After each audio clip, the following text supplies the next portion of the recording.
사랑하는 교우 여러분, 구독자 여러분, 이 시간 경건한 마음으로 믿음바로 온라인 주일 예배를 하나님께 드리도록 하겠습니다. 다 같이 묵도하시겠습니다. 만방의 족속들아, 영광과 권능을 여호와께 돌릴지어다. 여호와께 돌릴지어다. 여호와의 이름에 합당한 영광을 그에게 돌릴지어다. 예물을 가지고 그 궁정에 들어갈지어다. 아름답고 거룩한 곳으로 여호와께 경배할지어다. 아멘. 성도들아 기쁘게 소리 높여 영원히 찬양하여라.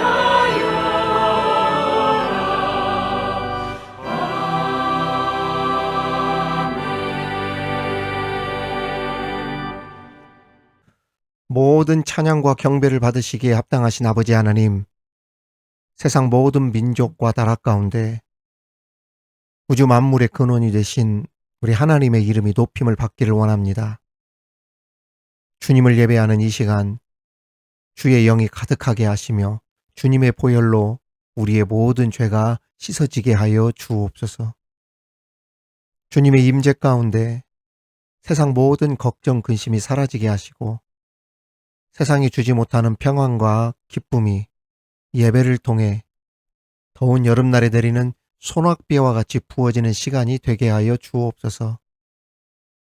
악한 영은 주님의 임재 가운데 힘을 쓰지 못하게 하여 주옵시고 우리 주님의 이름이 우리 심령과 육신을 치유하는 시간이 되게 하여 주셔서 오늘 또 말씀과 기도를 통해 은혜 받고 새롭게 재건된 예루살렘처럼 틀어지고 왜곡된 모든 것들이 건강하게 자리 잡게 되는 은혜를 체험하는 시간이 되게 하여 주옵소서.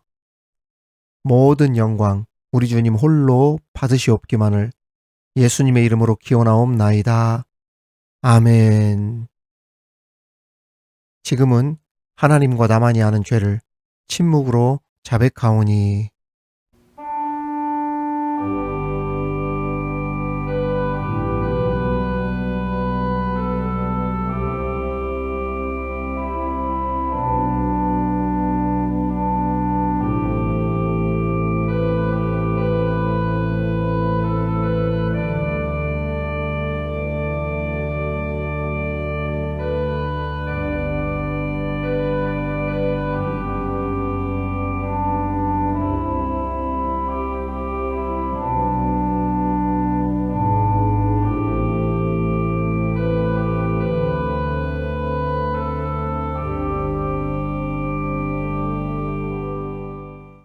나 곧 나는 나를 위하여 내 허물을 도말하는 자니 내 죄를 기억하지 아니하리라.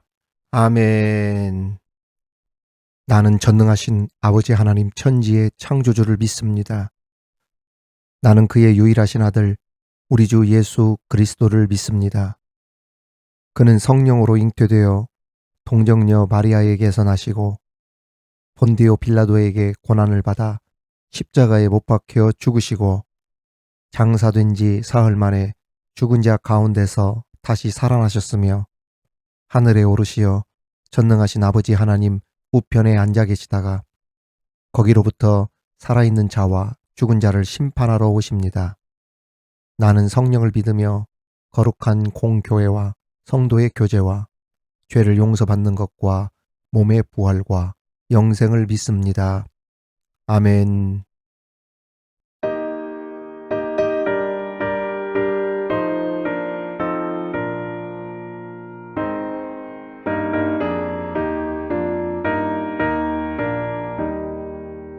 내 맘과 정성을 다하여서 주 너의 하나님을 사랑하라. 내 몸을 아끼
오늘 우리에게 주시는 하나님의 말씀은 구약성경 느헤미야 4장 1절에서 6절까지의 말씀입니다. 느헤미야 4장 1절에서 6절까지의 말씀을 봉독에 올리겠습니다. 이는 하나님의 말씀입니다. 산발랏이 우리가 성을 건축한다 함을 듣고 크게 분노하여 유다 사람들을 비웃으며 자기 형제들과 사마리아 군대 앞에서 일러 말하되 이 미약한 유다 사람들이 하는 일이 무엇인가? 스스로 견고하게 하려는가? 제사를 드리려는가? 하루의 일을 마치려는가? 불탄 돌을 흙 무더기에서 다시 일으키려는가 하고 암몬 사람 도비아는 곁에 있다가 이르되 그들이 건축하는 돌 성벽은 여우가 올라가도 곧 무너지리라 하더라. 우리 하나님이여 들으시옵소서. 우리가 업신 여김을 당하나이다. 원하건대 그들이 욕하는 것을 자기들의 머리에 돌리사 노략거리가 되어 이방에 사로잡히게 하시고 주 앞에서 그들의 악을 덮어두지 마시며 그들의 죄를 도말하지 마옵소서. 그들이 건축하는 자 앞에서 주를 노하시게 하였음이니이다 하고 이에 우리가 성을 건축하여 전부가 연결되고 높이가 절반에 이르렀으니 이는 백성이 마음들여 일을 하였음이니라. 아멘. 악성 루머나 근거 없는 비난으로 정신적인 고통에 시달리거나 엄청난 손실과 피해를 보는 사람들이 종종 있습니다. 함부로 남을 괴롭히고자 하는 목적으로 이런 악성 루머나 근거 없는 그러한 비난을 해서는 절대 안 될 일입니다. 우선 다른 사람보다 자신에게 좋지 않습니다. 남을 어떻게든 깎아내리고 흉을 보고 험담하는 일은 나중에 자기에게로 돌아오기 때문이죠. 이것은 성경에서도 말씀하고 있습니다. 요즘 총리 청문회를 하고 있습니다. 그 총리 청문회 중에 야당의 모 의원이 총리에 대한 근거 없는 이야기를 사실인 것처럼 개인 유튜브에 올렸다가 오히려 지금 군대 병역 비리 등 역풍을 맞고 있습니다. 흥미로운 것은 병역법에 보면 급성 간염으로 병역 면제 받을 수 없다고 명시되어 있는데 그런데도 군대 면제를 받았죠. 문제가 있다는 이야기입니다. 그래서 그 점에 대해서 지적을 했더니 난 고등학교 때부터 지금까지 만성 간염으로 35년간을 치료받고 있다고 그렇게 해명을 했습니다. 그런데 이것도 문제가 됩니다. 왜냐하면 검사 채용에 보면 만성 간염 환자는 검사가 될 수 없다고 명시되어 있기 때문이죠. 그러니까 일이 빠져나가려고 거짓말을 했는데 이래도 걸리고 저래도 걸리고 빠져나가지 못하게 되는 자충수에 걸리게 되어버린 것입니다. 비난받아 마땅할 일이라면 또 모를까. 도를 넘는 악성 루머나 근거 없는 비난의 화살은 결국 누구에게로 돌아오느냐? 자기에게로 돌아간다는 것을 알아야 합니다. 더 큰 문제는 이러한 악성 유언 비어가 단순 개인 차원이 아닌 기업이나 사회, 국가에 엄청난 손실이나 비극을 가져다 줄 수 있는 위험성이 있다는 이야기죠.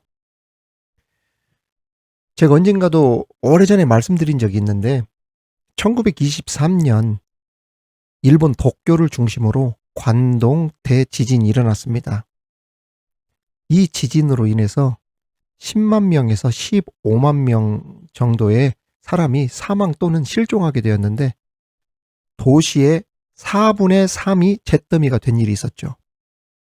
문제는 사회가 극도의 혼란에 빠지고 정부 조직이 마비가 되면서 이제 국가에서 계엄령을 선포를 합니다. 그리고 각 지역 경찰서에 치안 유지를 위한 지시를 내리는데 불행하게도 말도 안 되는 내용이 그 계엄령 그 포고 내용에 삽입이 된 거예요. 그 내용이 무슨 내용이냐면 재난을 틈타 이득을 취하려는 무리들이 있다. 그 사람들이 조선인들이다. 조선인들이 불을 지르고 도적질을 하고 강도짓을 하고 있으니 이것을 주의해라. 이 말도 안 되는 악성 루머, 근거도 없는 그 이야기가 정부 공문에 포함되었던 것입니다. 이 얼마나 비열하고 나쁜 짓입니까? 이 나쁜 놈들이죠. 이러한 루머가 그냥 루머에서 끝나면 되는데 이게 엄청난 비극으로 이어져 버려 확산이 되어 버렸어요. 근거 없는 헛소문이 돌기 시작하면서 조선인들이 대지진으로 혼란에 빠진 틈을 타서 각지에 불을 지르고 집에다 불을 지르고 우물에 독을 풀고 물건 약탈하고 여자들을 겁탈한다. 이러한 유언 비어들이 막 불길처럼 급속도로 퍼져나갔어요. 결국에 도쿄, 관동 곳곳에서 일본 사람들이 자경단을 조직해서 가차없이 만나는 조선인을 잔인하게 살해하는 천인 공노할 범죄를 저질렀다는 것입니다. 놀라지 마십시오. 단 일주일 동안 몇 명의 조선인들이 학살을 당했냐면 2만 4천 명의 조선인들이 학살을 당했다고 합니다. 하나의 유언비어 근거 없는 비난이 이렇게 끔찍하고 무서운 비극, 극악무도한 결과로 나타나게 되었던 것입니다. 느헤미야 사역 때도 이 비슷한 일이 있었어요. 공사가 시작되자마자 사방에서 근거 없는 조롱, 비방, 비난이 빗발치듯 날아왔습니다. 그 근원지가 어디였냐면 사마리아 총독 호론 사람 산발랏, 암몬 총독 도비야, 아라비아 사람 게셈, 이 사람들을 통해서 느헤미야를 깎아내리고 악성 루머를 퍼뜨리고 괴롭히려고 하는 이야기들이 쏟아져 나온 것이죠. 왜 그들이 근거 없는 비난과 유언비어와 악성 루머를 느헤미야에 대해서 퍼뜨렸을까요? 그들 안에 있는 시기심, 미움, 그리고 두려움 때문이었습니다. 보통 상대에 대한 두려움에서 비난과 조롱과 비아냥거림이 나타나는 경우가 있습니다. 그들 뒤에 있는 엄청난 기득권, 이권도 있었고 느헤미야 때문에 주도권에서 밀려나지는 않을까. 지금까지 우리 맘대로 주물렀었는데 느헤미야가 오면 우리가 이거 그렇게 하지 못하지 않을까. 이런 염려와 걱정거리가 있었던 것입니다. 욕심, 시기심, 불평, 두려움이 가득했던 것이죠. 여러분, 결국에 이런 사람들 때문에 사회가 발전하지 못하는 거예요. 예루살렘 부흥 이 사람들 때문에 막혀 있었던 겁니다. 이권, 기득권, 그 위에 있는 사람들이야 잘 먹고 잘 살겠지요. 그러니 141년간 아무 일도 하지 않고 성벽이 무너져 있는데도 불구하고 그 예루살렘 회파되어 있는데 자기 집은 잘 지어져 있으니까 성벽이 어떻게 되든 성전이 어떻게 되든 관심조차 가지지 않았던 것입니다. 한마디로 산발랏, 도비야, 게셈과 같은 사람들은 느헤미야와 같은 지도자가 오기를 원하지 않았다는 이야기예요. 만일 지도자가 올 때 오더라도 느헤미야 같은 사람이 아니라 자기들 말을 잘 듣는 지도자가 오기를 원했을 것인데 문제는 느헤미야는 그런 사람이 아니었다는 것이죠.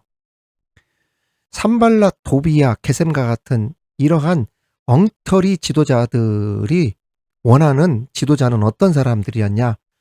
자기들이 원하는 연설을 해주는 사람, 자기들이 원하는 연설을 해주기를 원했지만 느헤미야는 호락호락하지 않았죠.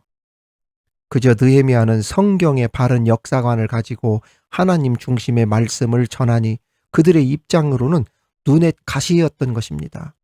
그렇습니다. 고분고분 자기들 앞에 무릎 꿇고 자기들이 원하는 설교해 주기를 바라고 그저 자기들의 이념, 생각과 맞는 사람, 그리고 자기들의 현재 위치와 지위를 비호해 주고 자기들 말을 잘 들어줄 수 있는 그러한 지도자를 원했단 말입니다.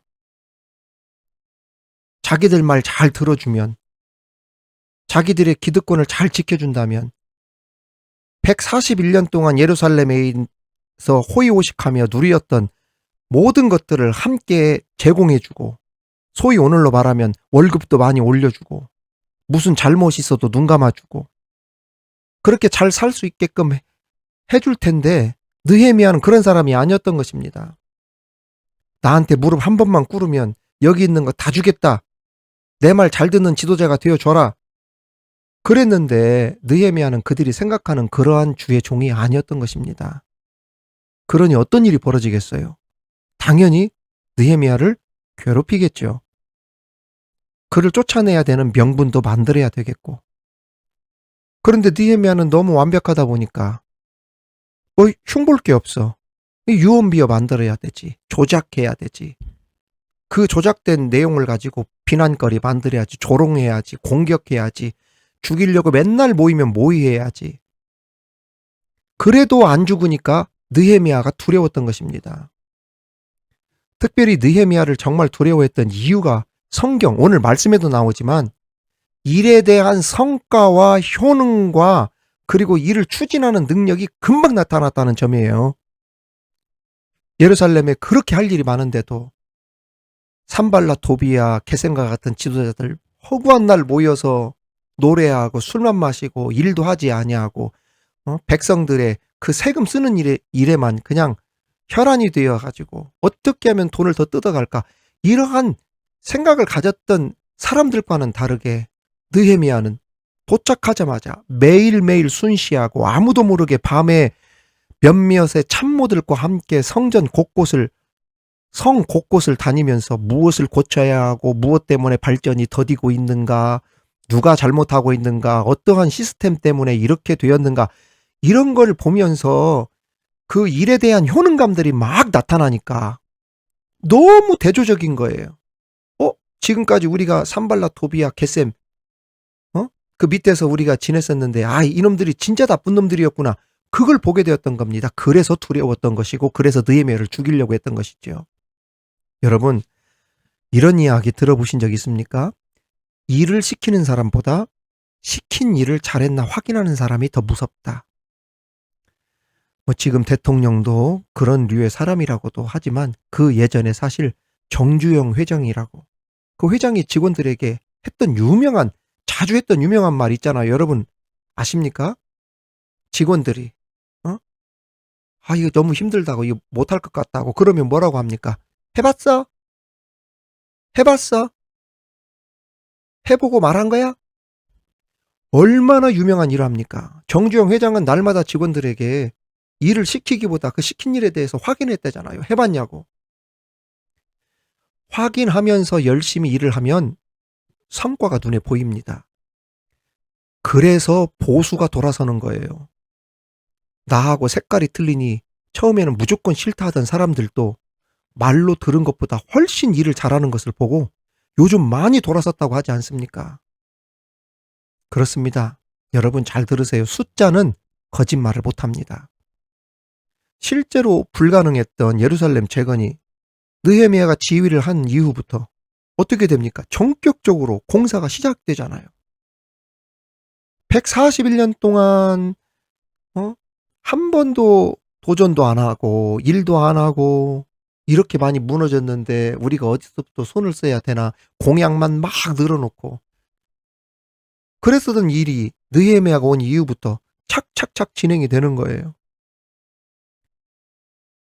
그것을 본 산발라 토비야 게셈이 뭐라고 합니까? 여우가 올라가도 무너지리라. 아나 한번 해봐라. 어떻게 하나.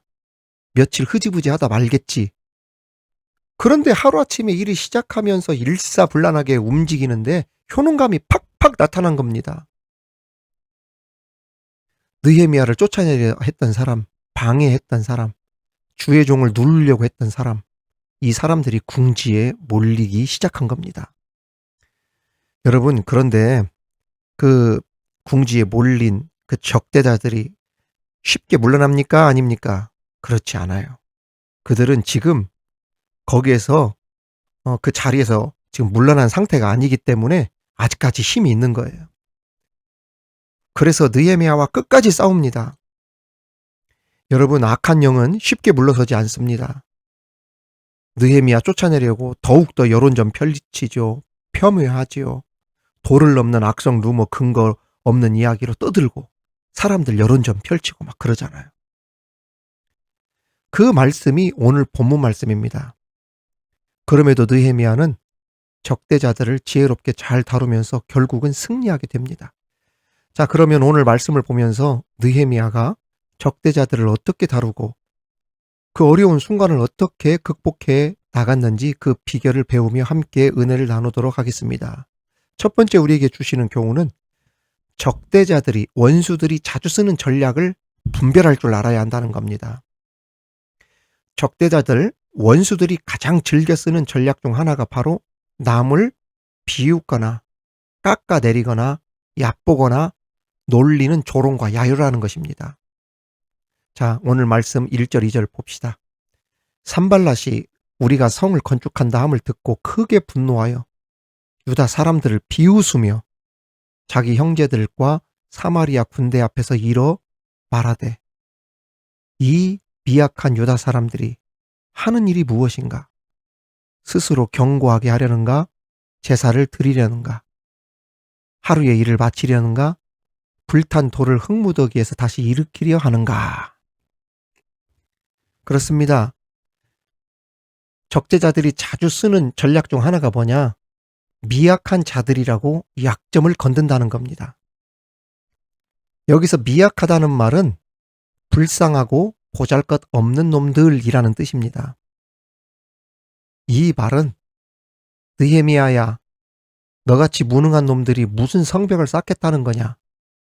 그동안 141년간 아무도 못한 일을 너 같은 무능한 놈들이 어떻게 한다고 그래? 이 뜻입니다.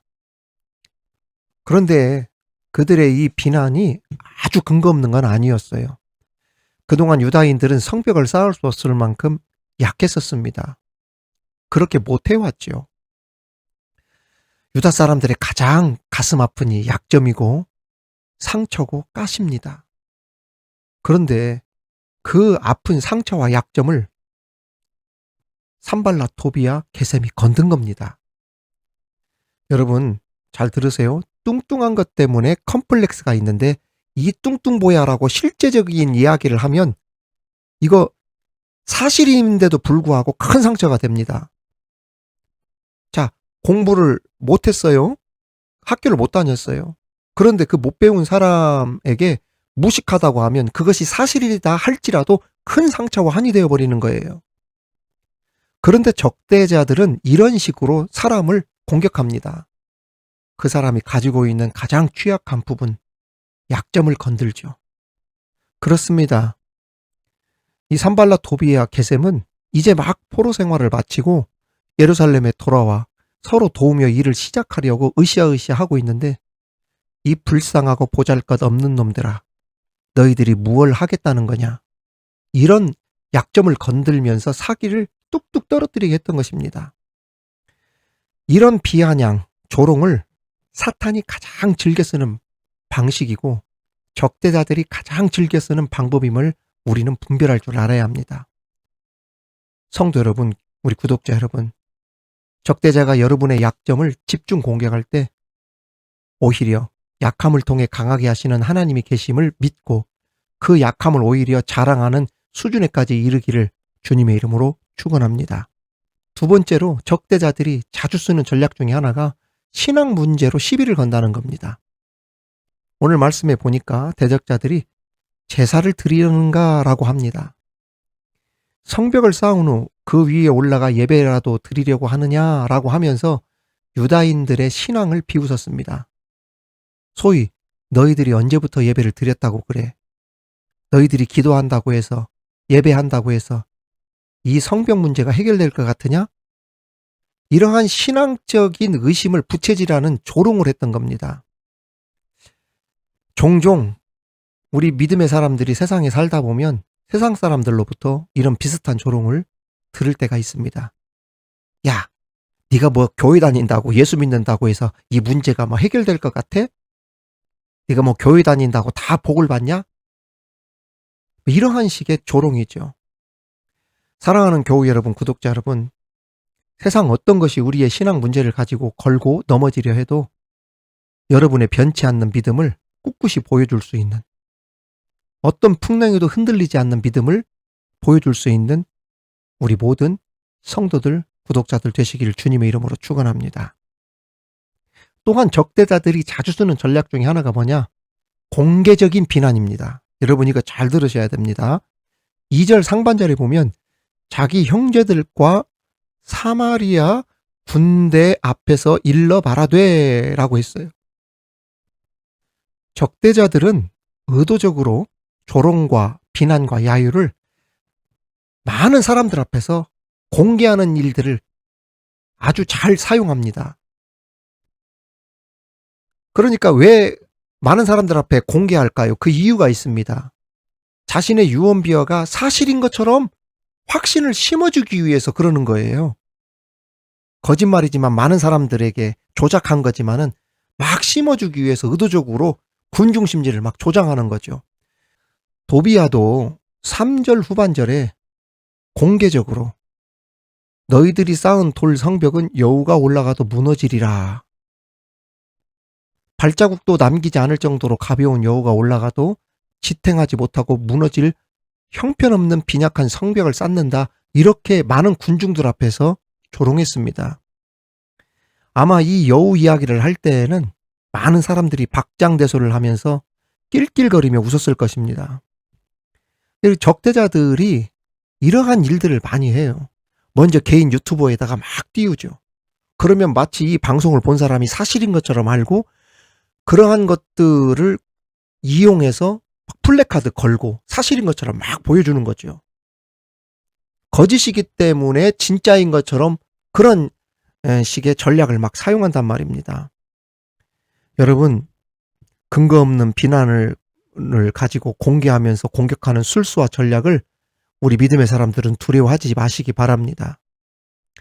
요셉도 근거 없는 비난을 공개하여 한때 공경에 처했었지만 결국 하나님께서 요셉을 높이시고 이기게 하시고 형통케 하셨음을 기억하시고 두려워하지 마시고 믿음 안에서 우리 하나님으로 인하여 그 승리를 경험할 수 있는 저와 여러분이 되기를 주님의 이름으로 축원합니다. 두 번째, 우리에게 주시는 또한 교훈은 조롱과 비방은 감정이 아닌 기도로 이겨낼 수 있다는 겁니다. 오늘 느헤미야 4장 4절 보겠습니다. 우리 하나님이여 들으시옵소서. 우리가 업신여김을 당하나이다. 3절까지 그들의 내뱉은 조롱과 비방을 보면 감정 건드리죠. 약점 건드리고 자존심 건드립니다. 그런데 놀랍게도 느헤미야는 1절 응대하지 않았어요. 감정적으로 반응하지 않았습니다. 그리고 복수도 하지 않았어요. 보통 사람들이 느헤미야와 같은 상황에 맞닥뜨리면 어떤 반응이 나올까요? 네가 나한테 이럴 수 있어? 그래, 나중에 두고 보자. 눈에는 눈, 이에는 이 하면서 주먹 다짐을 하는 경우가 많지요. 그런데 느헤미야가 힘이 없어서 고개를 숙인 게 아닙니다. 반응하지 않은 게 아니에요. 느헤미야는 힘이 없는 사람이 아닙니다. 소위 권세와 힘이 있는 사람이었죠. 그런데도 불구하고 그들에게 그들이 하는 방식대로 반응하지 않았어요. 저는 이번에 그 대통령 첫 국회 시정연설을 다 봤는데 참 감동적이더라고요. 처음에 그 국회에 입장할 때 그 야당 의원들이 일어서지도 않고 박수도 치지 않았어요. 연설 중간에도 마찬가지였습니다. 보통 대통령들이 시정연설을 마치고 환호해주는 그 자당 사이로 걸어가는 경우가 많아요. 퇴장을 그렇게 하는 경우가 많습니다. 그렇습니다. 환영해주고 그리고 반응해주고 호응해주는 곳으로 걸어가고 싶지 막 반대하고 얼마 전까지만 해도 막 그 악마화 시켜서 죽이려고 막 원색적인 비난 퍼부수면서 물어뜯는 사람들 사이에 누가 가고 싶겠어요. 그런데 참 저는 대통령이 참 이걸 잘한 것 같아요. 시정연설 딱 끝나고 자기에게 등지고 반응도 해주지 않던 박수도 치지도 않고 환영도 해주지 않았던 야유를 보냈던 야당 의원석 중앙으로 걸어가면서 얼마 전까지만 해도 그렇게 죽이려고 달라들었던 그 의원들에게 손을 내밀면서 악수를 하는 거 세상에 웃는 얼굴에 침을 못 뱉는다더니 모두 일어나 손을 내밀고 악수를 청하면서 국회를 빠져나가는 그 장면 그걸 보면서 많은 사람들이 감동을 받았다 하더라고요. 여러분 그렇습니다. 만일 느헤미야가 상대방의 조롱과 비방에 대해 똑같은 방식으로 맞장구를 쳤다면 느헤미야도 똑같은 사람이 되었을 거예요. 그들이 욕할 때 같이 욕했다면 순간 마음은 시원하고 후련했을지 몰라도 그 적대자들이 가장 원하는 시나리오 속으로 그냥 빠져들어가는 겁니다. 무슨 이야기가 나올까요? 그럼 그렇지, 너라고 별 수 있어? 화나면 욕하고 싸우고 너도 나하고 똑같아. 그러면서 계속 꼬투리를 잡겠지요. 그런데 느헤미야가 참 지혜로웠던 것은 그 억울하고 분한 일을 사람이 아닌 하나님께 풀었다는 겁니다. 할렐루야. 이게 중요해요. 4장 4절 다시 보십시오. 우리 하나님이여 들으시옵소서. 우리가 업신여김을 당하나이다. 비난의 소리를 듣자 느헤미야는 지체 없이 하나님 앞에 엎드려 기도했던 것입니다. 그 기도가 흥분한 느헤미야의 마음을 진정시켰던 것이고 억울한 마음을 풀어주었고 위로가 되었던 것입니다. 성도 여러분, 구독자 여러분, 적대자들을 이길 수 있는 것은 기도밖에 없어요. 내가 하려고 하면 실패하지만 하나님의 손을 붙잡고 하면 그 억울함과 분노를 풀 수 있도록 우리 하나님께서 도와주시는 것입니다. 이러한 지혜를 배움으로 기도로 무엇이든 이겨낼 수 있기를 주님의 이름으로 축원합니다. 마지막 우리에게 주시는 교훈은 하나님의 일은 마음을 다하여 해야 한다는 겁니다. 6절 말씀에 보면 이에 우리가 성을 건축하여 전부가 연결되고 높이가 절반에 이르렀으니 이는 백성이 마음들여 일을 하였음이니라. 여기 보면 말씀 나오죠. 백성이 마음들여 일을 했다. 수많은 방해와 조롱과 비난이 난무하던 중에도 이렇게 일이 진척되었던 이유가 있다고 느헤미야는 성경에 확실하게 기록하고 있죠. 그것은 바로 백성들이 마음들여 일을 했기 때문이다는 것입니다. 여기 보면 마음들여 했다 그랬는데 마음을 들였다는 말을 원어 문자적으로 보면 이 뜻입니다. 그 백성에게는 일할 마음이 있었다 이 뜻입니다. 즉 자원하는 마음이 있었다. 즐거움으로 일을 했다. 기쁘게 헌신했다. 누가 시켜서 한 것이 아니라 자발적으로 먼저 나서서 하나님의 일을 했다 이 뜻입니다. 여러분 그렇습니다. 기쁨과 즐거움으로 하나님의 일을 하니까 성을 다 잃어버리고 절반이나 성을 쌓게 되어지는 이러한 놀라운 기적 같은 일이 벌어졌던 것입니다. 무슨 일을 하든지 마음이 담겨 있느냐 그렇지 않느냐는 천지 차이입니다. 작은 일이라도 마음이 담겨 있으면 감동을 이끌어냅니다. 기대할 만한 성과를 얻어낼 수 있어요. 하지만 마음이 없는 것이면 절대 그렇게 되지 않습니다. 예수님께서도 뭐라고 말씀하셨습니까? 마태복음 22장 37절에 보면 예수께서 이르시되 네 마음을 다하고 목숨을 다하고 뜻을 다하여 주 너의 하나님을 사랑하라 하셨으니 무엇을 하든지 마음이 담겨 있는 것이 중요하다는 것을 예수님께서도 말씀하신 것이죠. 그렇습니다. 예배에 참석하는 것, 그리고 헌금 생활하는 것, 교회 여러 기관에서 봉사하는 것, 구제하는 것, 전도하는 것, 일체의 모든 신앙 생활에 있어서 억지가 아닌 자원하는 마음으로 행해야 하는 것입니다. 그래야 하나님이 받으시는 봉사가 되는 것이고 하나님이 받으시는 예배와 헌금이 되는 것입니다. 여러분 우리가 너무 잘 아는 말이 있죠. 천재는 노력하는 자를 이길 수 없고 노력하는 자는 즐기는 자를 이길 수 없다. 이제 우리에게 주어진 모든 일을 마음을 담아 자원함으로 즐거움으로 행하는 우리 모두 다 되시기를 주님의 이름으로 축원합니다. 오늘 이 말씀 가지고 여러분 가운데 무슨 원수나 적대자가 누가 있겠습니까마는 그래도 우리 영적인 전쟁 가운데 생활하는 우리 그리스도인으로서 세상에 나가 이 적대자들을 또 원수를 만났을 때 힘들게 하는 사람들을 만났을 때 느헤미야가 그 적대자를 잘 다루었던 그 방법들을 잘 되새겨 승리할 수 있는 저와 여러분이 다 되시기를 주님의 이름으로 축원합니다. 하나님 아버지 오늘 말씀을 통하여 적대자를 다루는 방법을 느헤미야를 통해 배우게 하시니 감사합니다. 하나님 적대자들이 자주 쓰는 전략이 무슨 전략인지를 보게 되었습니다. 미약한 자들이라고 우리의 약점을 건든다는 것을 보게 되었습니다. 신앙 문제를 가지고 시비를 걸 때가 있고 때로는 공개적으로 비난을 할 때가 있는데 이러한 모든 조롱과 비방을 감정으로 대응하지 않게 하시고 기도로 이겨낼 수 있는 지혜가 있게 하여 주옵소서. 더 나아가 하나님의 일은 마음을 다해서 해야 된다. 주님, 마음을 담아 자원함으로 즐거움으로 우리 일체의 모든 신앙생활을 억지가 아닌 기쁜 마음으로 행함으로 하나님께서 받으시는 봉사, 우리의 예배, 우리의 신앙생활 되게 하여 주시고 하나님 기쁘시게 하는 우리가 되게 하여 주옵소서. 예수님 이름으로 기도하옵나이다. 아멘.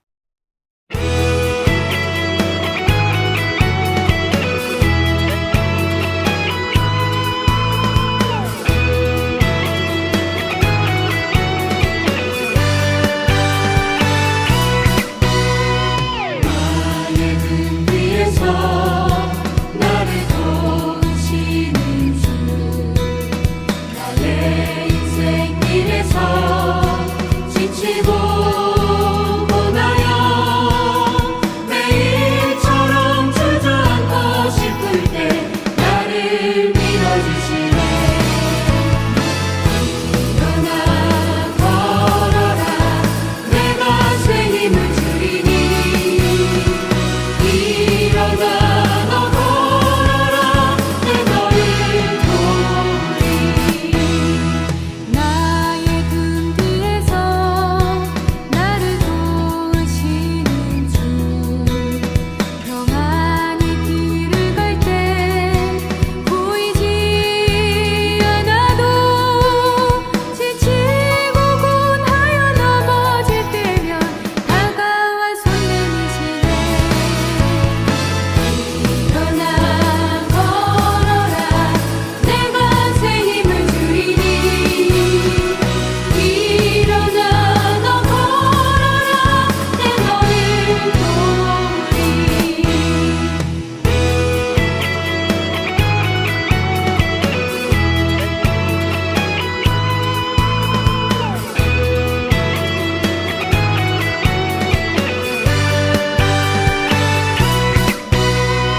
나의 등 위에서 나를 도우시는 주, 때때로 뒤돌아보며 여전히 계신 주, 잔잔한 미소로 바라보시며 나를 재촉하시네.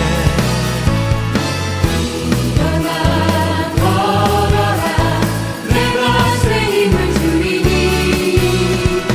일어나 너 걸어라, 내 너를 도우리. 일어나 걸어라, 내가 새 힘을 주리니.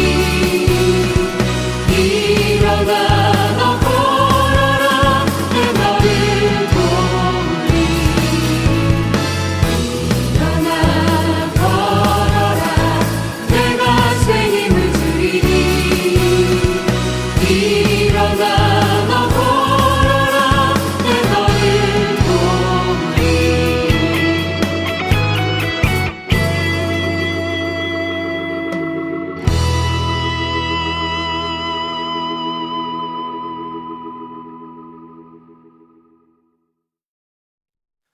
하나님 아버지, 온라인으로 드리는 이 공간에도 우리 성령 하나님의 임재와 역사를 체험하게 하시니 감사합니다. 말씀을 통해 은혜 받고 그 은혜에 감사하여 이 시간 예물을 드립니다. 구별하여 드리는 예물의 손길마다 우리 하나님의 복이 임하게 하옵소서. 치유받길 원하는 자에게는 치유의 은혜가, 영육간의 부족함이 채워지길 바라는 자들에게는 하늘의 영광과 땅의 기름짐의 복이 채워지게 하옵소서. 신앙의 방황이 끝나고 시들었던 믿음의 성령의 불이 붙게 하여 주옵소서. 드려진 예물을 통해 기도와 말씀 사역에 더욱 집중하게 하시며 믿음하러 사역을 통해 주께 돌아오고 죄 가운데 방황하는 수많은 영혼들이 거듭나며 새 생명을 얻는 열매들이 나타나게 하여 주옵소서. 주님, 오랜 세월 자녀들을 양육하고 이제 새로운 출발을 축복하며 바라보는 정권사님의 가정 위에 하나님의 복이 넘치게 하시고 앞으로 더욱 복되고 좋은 소식들로 우리 사랑하는 아들 내외를 통해 채워지게 하여 주옵소서. 아픈 자녀들 있습니까? 머리에 손을 얹어 주셔서 치유하여 주옵소서. 맡은 교회의 사명 있습니까? 그 직분을 잘 감당할 수 있는 능력과 은혜를 부어 주옵소서. 이제 얼마 남지 않은 여름 성경학교 수련회 사역도 각 교회마다 잘 준비될 수 있도록 능력을 부어 주옵소서. 한 주간도 일하는 일터마다 직장마다 하나님께서 도우시는 풍성한 기름짐의 복이 간증이 되어 나타나게 하시고 평안하고 감사한 일들로 가득 찬 한 주가 되게 하여 주옵소서. 예수님의 이름으로 기도하옵나이다. 아멘. 사랑하는 교우 여러분, 이 시간 미드바르 이야기 미드바르 소식입니다. 함께 인사 나누도록 하겠습니다. 하나님의 축복이 여러분과 함께. 하나님의 축복이 옆에 계신 분들과 함께. 여러분 한 주간도 평안하셨는지요? 이제 온라인을 통해 선포되는 오늘의 말씀, 또 기도, 그 외의 많은 영상에 자주 찾아와 주셔서 많이 응원해 주시고 기도해 주셨으면 좋겠습니다. 또 출애굽기 통독 녹음 파일 또 순서가 되시면 보내주시면 감사하겠습니다. 이번 주는 출애굽기 26장과 27장입니다. 마지막으로 우리 미드바르 온라인 방송의 열렬한 구독자 중에 한 분이신 정호정 권사님 계시는데 돌아오는 토요일 그 아드님께서 결혼을 하게 되었습니다. 댓글과 함께 축하 많이 해주셨으면 좋겠습니다. 축하드립니다. 앞으로 아드님 행복한 가정 이루고 믿음의 가정, 하나님의 가정 이루며 살기를 기도하고 응원하겠습니다. 우리 한 주간 건강하게 보내시고 다음 주에 또 한 주간에 주시는 오늘의 기도와 말씀을 통해 계속 만나도록 하겠습니다. 여러분 사랑합니다. 축복합니다. 지금은 우리 주 예수 그리스도의 은혜와 우리 하나님의 크신 사랑과 성령님의 교통과 위로와 충만케 하심이 느헤미야가 적대자를 다루는 방식을 배워 영적 분별력으로 수많은 세상의 조롱과 비방을 기도로 이겨내며 하나님을 믿는 그리스도인들의 탁월함과 능력을 통해 원수를 부끄럽게 하고 더 나아가 하나님의 일을 마음을 다하여 감당함으로 하나님을 기쁘시게 하길 바라며 나가는 우리 모든 교우들, 구독자들 머리 위에 그들의 생업과 일터와 자녀들 머리 위에 사랑하는 조국 대한민국과 열방의 선교지 위에 지금으로부터 영원토록 함께 하시기를 간절히 축원하옵나이다. 아멘.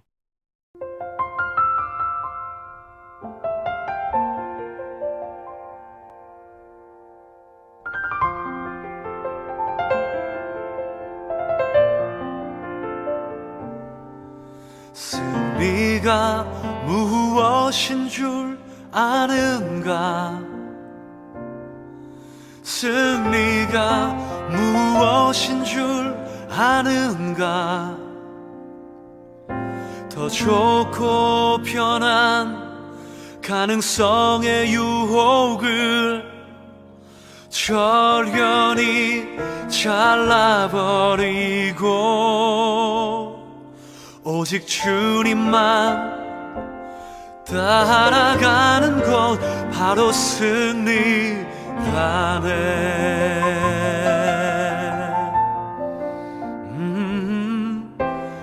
승리가 무엇인 줄 아는가? 승리가 무엇인 줄 아는가? 하고 싶은 말, 그 많고 많은 말 힘겹게 억누르고 오직 주께서만 말씀하게 하는 것 바로 승리라네.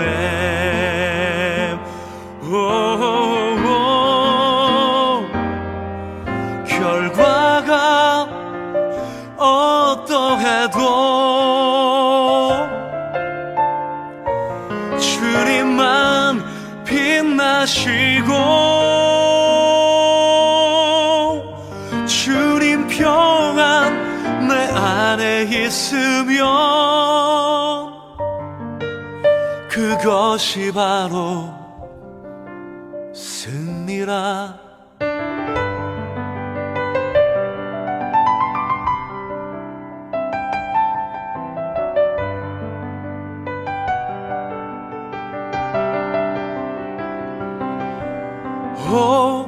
치열한 자기와의 싸움을 어렵게 잠재우고 오직 주님만 따라가는 것, 오직 주께서만 말씀하게 하는 것, 주님만 내 안에 사시게 하는 것, 이것이 바로 승리입니다. 바로 승리.